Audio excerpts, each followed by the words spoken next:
নমস্কার বন্ধুরা, তোমরা সকলে কেমন আছো? আশা করি ভালো আছো। আজকে হাজির হলাম র্যাঙ্ক ডিফারেন্স নিয়ে। তো তার আগে এখনও পর্যন্ত যারা আমার এই চ্যানেলটিকে সাবস্ক্রাইব করোনি, চ্যানেলটিকে সাবস্ক্রাইব করে দিও। দেখো, এখানে একটা উদাহরণ দেওয়া আছে যে 10 জন ছাত্রের র্যাঙ্ক ডিফারেন্স বের করো দিয়ে এটা ছক দেওয়া আছে, ছাত্র দেওয়া আছে এবং এখানে দেওয়া আছে স্ট্যাটিস্টিকে কে কত পেয়েছে এবং ম্যাথে কে কত পেয়েছে। আর এখানে ছাত্র সংখ্যা দেওয়া আছে এ বি সি করে দেওয়া আছে, ঠিক আছে। তো র্যাঙ্ক ডিফারেন্স বের করতে হলে আমাদেরকে গোটা কতক ছক করতে হবে। যেমন প্রথমে একটা ছক করতে হবে স্টুডেন্ট, ছাত্রদের একটা ছক, এখানে যে স্টুডেন্ট আছে। তারপরে স্ট্যাটিস্টিকে কত পেয়েছে সেখানে একটা ছক, ম্যাথের জন্য একটা ছক। তারপর আমাদেরকে লিখতে হবে কি আর এক্স তারপর আর ওয়াই, ডি সমান আর এক্স মাইনাস আর ওয়াই এবং ডি স্কোয়ার। এখানে প্রথম ঘরটার মধ্যে এখানে যে স্টুডেন্টের যে ঘরগুলো দেওয়া আছে এ বি সি করে পরপর যেগুলো দেওয়া আছে সেগুলো এখানে পরপর করে লিখব। স্টুডেন্ট সংখ্যা এখানে লেখার পর স্ট্যাটিস্টিকের যে নাম্বারগুলো আছে সেগুলো এখানে পরপর লিখব। যেমন প্রথমে আছে 50, তারপর আছে 75। স্ট্যাটিস্টিকের নাম্বারগুলো এখানে লেখার পর ম্যাথের নাম্বারগুলো আমরা পরপর এখানে বসাবো। ম্যাথের নাম্বার এখানে বসানোর পর আমাদেরকে আর এক্স বের করতে হবে। আর এক্স বের করতে হলে আমাদেরকে দেখো আর এক্স মানে এই যে এখানে এক্স, ঠিক আছে। তো আর এক্স বের করতে হলে আমাদেরকে কী করতে হবে, এখানের মধ্যে সব থেকে বড় যে রাশি সেটা দেখতে হবে। এখানে সব থেকে বড় রাশি আছে কত না 80। তাহলে এই স্কোরটার মধ্যে 80 কবার আছে, 80 আছে একবার। তাহলে এখানটায় আমরা লিখতে পারি কি 1। তাহলে 80 পেয়েছে কজন না একজন। বোঝানোর জন্য আমি লেড দিয়ে এগুলো লিখছি, তোমরা লেডের সাহায্যে এগুলো লিখবে এবং লেখার পর মানে সব কমপ্লিট হয়ে যাওয়ার পর লেডের যে লেখাগুলো হবে সেগুলোকে মুছে দিবে, ঠিক আছে। এরপর দেখতে হবে 80-র নিচে কত আছে। দেখো 80-র নিচে আছে কত না 75। তো 75 কজন পেয়েছে না দ্বিতীয় জন পেয়েছে, তৃতীয় জন পেয়েছে এবং চতুর্থ জন পেয়েছে। তাহলে সবারই র্যাঙ্ক কত হবে এখানে, তাহলে এখানে 75-এর র্যাঙ্ক কত হবে। তাহলে 75 পেয়েছে কজন না দ্বিতীয় জন পেয়েছে, তৃতীয় জন পেয়েছে আর পেয়েছে কত না চতুর্থ জন। দিয়ে মোট কতজন পেয়েছে না 1 জন 2 জন 3 জন। তাহলে এগুলোকে যোগ করে 3 দিয়ে ভাগ করতে হবে। দিয়ে আমরা পাচ্ছি কত না 3। তো 75-এর র্যাঙ্ক হলো এখানে কত না 3, এই জায়গায় 3, এই জায়গায় 3 এবং এই জায়গায় 3।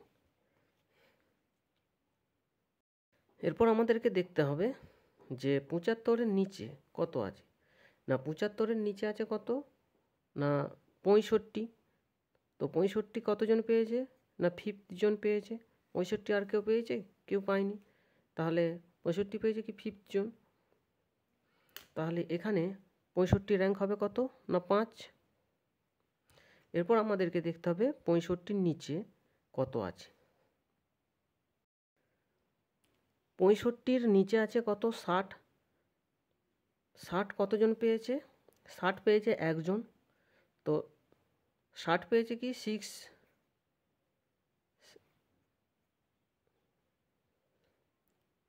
6 নাম্বার যে ব্যক্তি আছে সে পেয়েছে কত না 6। তাহলে এখানে 6-এর র্যাঙ্ক হবে কত, 60-এর র্যাঙ্ক হবে কত 6। এরপর 60-এর নিচে কত আছে না 50 আছে। তো 50 পেয়েছে কি না 7তম ব্যক্তি, 8তম ব্যক্তি এবং 9তম ব্যক্তি কত পেয়েছে না 50 করে পেয়েছে। তাহলে এখানে 50-এর র্যাঙ্ক কত হবে, ঠিক আগের মতোই। এই যে এখানে হবে কত না 7 যুক্ত 8 যুক্ত 9/3। এখানে 3টে সংখ্যা আছে তার জন্য 3 দিয়ে কত হবে না 8 করে হচ্ছে, তাহলে 50-এর মান আমরা কত করে পাচ্ছি, বা 50-এর র্যাঙ্ক কত করে পাচ্ছি? 8 করে করে।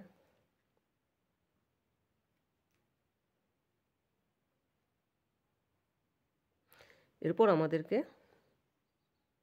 50-এর নিচে কত আছে দেখতে হবে। এরপর আমাদের 50-এর নিচে আছে কত? এরপর আমাদের 50-এর নিচে আছে সব থেকে কত? 40।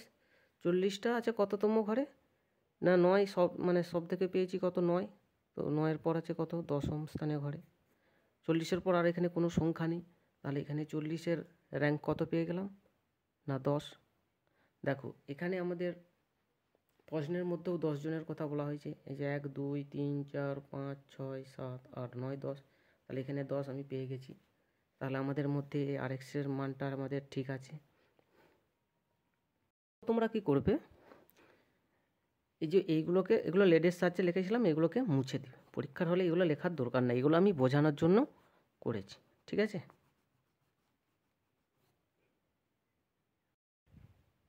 এরপর আর ওয়াইয়ের র্যাঙ্ক বের করব।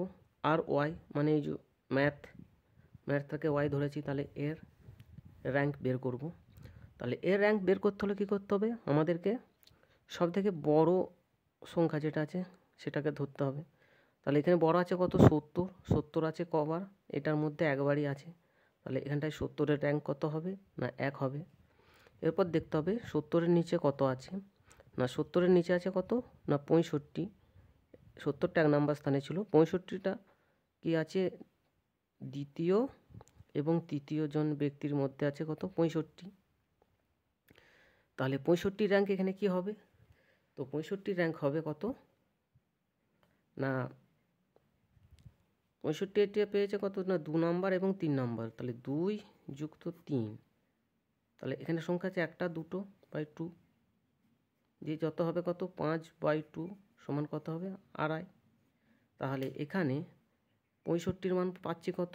না 2.5। 2.5। ঠিক একইভাবে একই নিয়মে আমরা এগুলোকে বের করব। এরপর আমরা ডি এর মান বের করব। এখানে ডি সমান কি বলেছে? আর এক্স মাইনাস আর ওয়াই। তাহলে আর এক্স এবং আর ওয়াইয়ের মান কি আমাদের এখানে আছে, দেওয়া আছে। তাহলে এক্স থেকে ওয়াই বিয়োগ করে যেটা পাবো সেটাই হবে ডি এর মান, ঠিক আছে? তাহলে 8 থেকে 5 বিয়োগ করলে কত হবে? 3। 3 থেকে 2.5 বিয়োগ করলে কত হবে? 0.5। 8 থেকে 5 বিয়োগ করলে কত হবে? না 3। 1 থেকে 5 বিয়োগ করলে কত হবে? না 4 হবে। এইখানে আমরা কোনো মাইনাস চিহ্ন ব্যবহার করব না, ঠিক আছে? তো এরকম করে করে আমি ডি এর মানগুলো পরপর লিখব। এরপর আমরা ডি স্কোয়ারের মান বের করব। দেখো এখানে ডি এর মান পেয়েছি কত? না 3। তাহলে ডি স্কোয়ার সমান কি? 3 ইন্টু 3, তাহলে 0.5 মানে 0.5 ইন্টু 0.5 দিয়ে যেগুলো বেরোবে, ঠিক আছে? তাহলে 3-এর সাথে 3 গুণ করলে কত হবে? না 9 হবে। 0.5-এর সাথে 0.5 গুণ করলে কত হবে? না 0.25। তো এরকম করে করে আমি কি করব? ডি স্কোয়ারের মানগুলো বস করাবো এখানে। ডি স্কোয়ারের মান এখানে বসানোর পর এখানটাতে আমরা লিখব সামেশন ডি স্কোয়ার। সামেশন মানে এগুলোর যোগফল, মানে এইগুলোকে যোগ করে যেটা বেরোবে। তাহলে এগুলোকে যোগ করে কত পাবো? না 92। তো এরপর আমাদেরকে কি করতে হবে? যে র্যাঙ্ক ডিফারেন্সের যে সূত্রটা আছে সেই সূত্রটা এখানে বস করাবো। এখানটায় আমরা লিখব কি?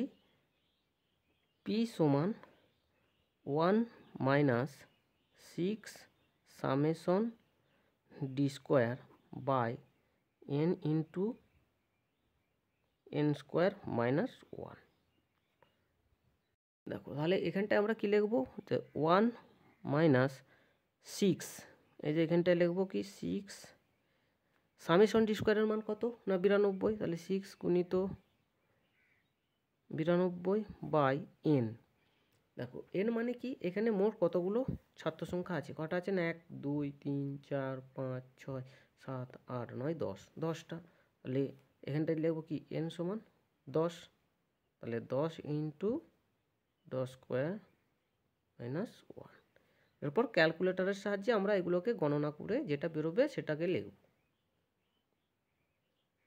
এখানটাতে আমরা পি এর মান পেয়ে গেছি কত, 0.443। তো এটাই হয়ে যাবে উত্তর। তো এখানটাতে আমরা লিখতে পারি কি, তাহলে এখানটায় আমরা বলতে পারি যে শিক্ষার্থীদের সহগতির সহগাঙ্ক ধনাত্মক কিন্তু মাঝারি ধরনের। এখানে ধনাত্মক উত্তর বেরোয়েছে, যদি এটা ঋণাত্মক বেরোতো বা মাইনাস বেরোতো তাহলে এটাকে ঋণাত্মক বলা হতো, যে শিক্ষার্থীদের সহগতির সহগাঙ্ক ঋণাত্মক। যাই হোক, আজকের মতো এখানেই শেষ করছি, পরের এপিসোডে আবার দেখা হবে। আর আমার মানে স্ট্যাটিস্টিক অঙ্কের মধ্যে যদি কোনো কিছু ভুল থাকে তা কমেন্ট বক্সে অবশ্যই জানাবে।